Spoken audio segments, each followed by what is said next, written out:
నమస్కారం, welcome to 108 news Telugu. నా పేరు గౌరీ. ముందుగా బులెటిన్లో హెడ్లైన్స్. నిఖత్ జరీన్ ఫౌండేషన్ ప్రారంభం. నిఖత్ తెలంగాణకు గర్వకారణం. రాష్ట్రంలో శాటిలైట్ టౌన్షిప్లు, మంత్రి నారాయణ వెల్లడి. కూల్చివేతలు, కేసులు, అరెస్టులు ఇవేనా, ఇంకేమైనా ఉంటే చెప్పండి, కేటీఆర్ ట్వీట్. అల్లు అర్జున్ వివాదం, సుకుమార్ షాకింగ్ కామెంట్స్. రాష్ట్రంలో బాక్సర్లను ప్రోత్సహించే దిశగా భారత స్టార్ బాక్సర్ నిఖత్ జరీన్ ఫౌండేషన్ను ప్రారంభించింది.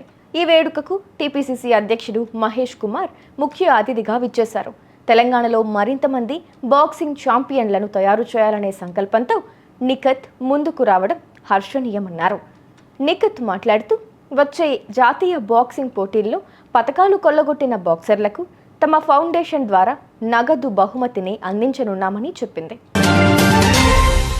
రాష్ట్రంలో నిర్మించే ఓడరేవులు, కొత్తగా ఏర్పాటయ్యే భారీ పరిశ్రమలకు అనుబంధంగా శాటిలైట్ టౌన్షిప్లు నిర్మించాలని సీఎం ఆదేశించినట్లు మంత్రి నారాయణ తెలిపారు.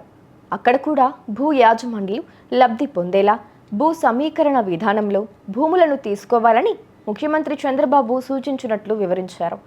శాటిలైట్ టౌన్షిప్లను కూడా అమరావతి మాదిరే సెల్ఫ్ సస్టైన్డ్ ప్రాజెక్టులుగా తీర్చిదిద్దడంతో పాటు భూములిచ్చిన వారిని అభివృద్ధిలో భాగస్వాముల్ని చేయాలని ఆదేశించినట్లు ఆయన పేర్కొన్నారు. సీఎం రేవంత్ రెడ్డి నేతృత్వంలోని కాంగ్రెస్ ప్రభుత్వంపై BRS working president KTR fire అయ్యారు.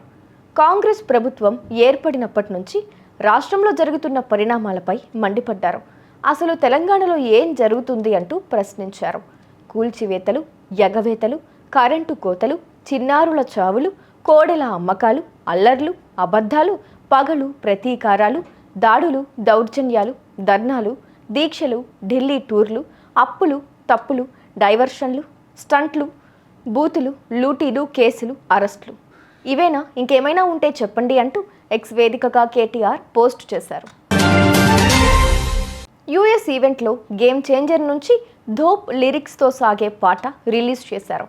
దీని గురించి మాట్లాడుతూ సుకుమార్ గారు, ఒకవేళ మీరు ధోప్ అని వదిలేయాలి అంటే ఈ రోజుతో ఏం వదిలేస్తారు అని ప్రీ రిలీజ్ ఈవెంట్లో యాంకర్ అడగగా సినిమా అని ఆయన బదులిచ్చారు.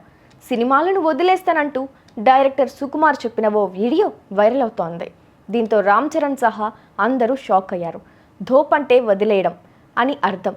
బెంగాలీలో ఇదే పదానికి అబద్ధం అని అర్థం కూడా ఉంది. చూసారుగా, ఇవి ఇవాల్టి బులెటిన్ అప్డేట్స్. మరో బులెటిన్తో మళ్ళీ ముందుకు వస్తాను. అంతవరకు కీప్ వాచింగ్ 108 న్యూస్ తెలుగు.